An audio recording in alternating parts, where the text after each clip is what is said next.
پیارے بھائیوں، محمد رحیم اتاری کا آپ دوستوں کو محبت بھرا سلام۔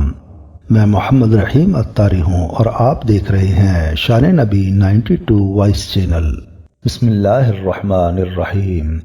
بنی اسرائیل کی ایک جماعت جو حضرت حزقیل علیہ السلام کے شہر میں رہتی تھی، شہر میں طاعون کی وبا پھیل جانے سے ان لوگوں پر موت کا خوف سوار ہو گیا اور یہ لوگ سب کے سب شہر چھوڑ کر ایک جنگل میں بھاگ گئے اور وہیں رہنے لگے۔ تو اللہ تعالیٰ کو ان کی یہ حرکت بہت زیادہ ناپسند ہوئی، چنانچہ اللہ تعالیٰ نے ایک عذاب کے فرشتے کو اس جنگل میں بھیج دیا، جس نے ایک پہاڑ کی آڑ میں چھپ کر چیخ مار کر بلند آواز سے یہ کہہ دیا کہ موتو، یعنی تم سب مر جاؤ۔ تو بھیانک چیخ کو سن کر بغیر کسی بیماری کے اچانک سب کے سب مر گئے، جن کی تعداد 70,000 تھی۔ ان مردوں کی تعداد اس قدر زیادہ تھی کہ لوگ ان کے کفن و دفن کا کوئی انتظام نہیں کر سکے، اور ان مردوں کی لاشیں بے گور و کفن کھلے میدان میں 8 دن تک پڑی پڑی سڑنے لگیں، اور بے انتہا تعفن اور بدبو سے پورے جنگل و اطراف میں بدبو پیدا ہو گئی۔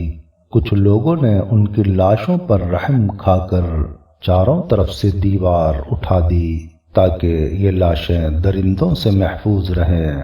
کچھ دنوں کے بعد حضرت حزقیل علیہ السلام کا اس جنگل میں ان لاشوں کے پاس سے گزر ہوا تو اپنی قوم کے 70,000 انسانوں کی اس موت ناگہانی اور بے گور و کفن لاشوں کو دیکھ کر ان کا دل بھر آیا اور آپ دیدہ ہو گئے، اور اللہ تعالی سے دکھ بھرے دل سے دعا مانگنے لگے کہ یا اللہ، یہ میری قوم کے افراد تھے جو اپنی نادانی سے یہ غلطی کر بیٹھے کہ موت کے ڈر سے شہر چھوڑ کر جنگل میں آ گئے۔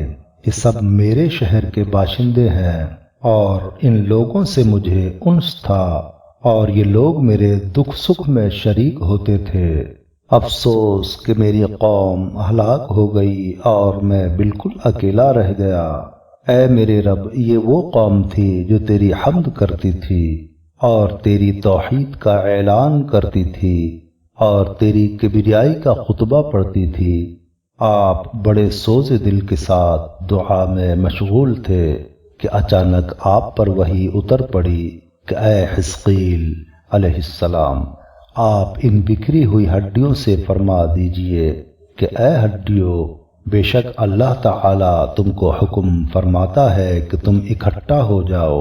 یہ سن کر بکھری ہوئی ہڈیوں میں حرکت پیدا ہوئی اور ہر آدمی کی ہڈیاں جمع ہو کر ہڈیوں کے ڈھانچے بن گئے۔ پھر وہی آئی کہ اے حزقیل علیہ السلام، آپ فرما دیجئے کہ اے ہڈیوں، تم کو اللہ کا یہ حکم ہے کہ تم گوشت پہن لو۔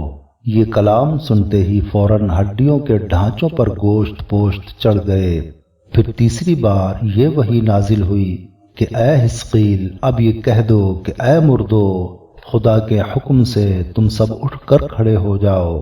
چنانچہ آپ نے یہ فرما دیا تو آپ کی زبان سے یہ جملہ نکلتے ہی 70,000 لاشیں دم زدن میں ناگہاں یہ پڑھتے ہوئے کھڑی ہو گئیں، سبحانک اللہم و بحمدک لا الہ الا انت۔ پھر یہ سب لوگ جنگل سے روانہ ہو کر اپنے شہر میں آ کر دوبارہ آباد ہو گئے اور اپنی عمروں کی مدت بھر زندہ رہے، لیکن ان لوگوں پر اس موت کا اتنا نشان باقی رہ گیا کہ ان کی اولاد کے جسموں سے سڑی ہوئی لاش کی بدبو برابر آتی رہی، اور یہ لوگ جو بھی کپڑا پہنتے تھے وہ کفن کی صورت میں ہو جاتا تھا، اور قبر میں جس طرح کفن میلا ہو جاتا ہے اسی طرح میلا پن ان کے کپڑوں پر نمودار ہو جاتا تھا۔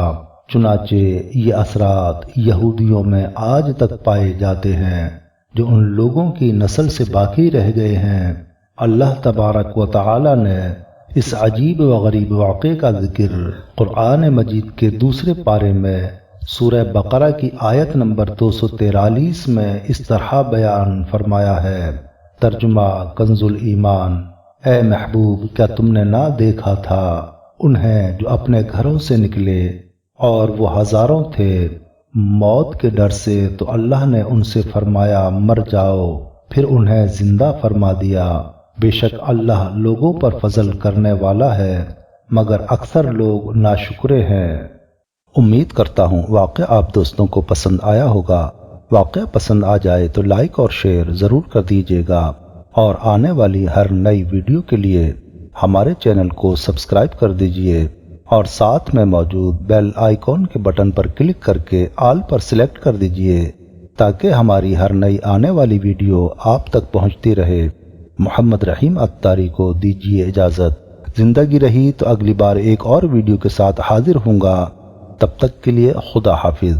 اللہ تعالی ہم سب کا حافظ و نگہبان۔ خوش رہیے، مسکراتے رہیے۔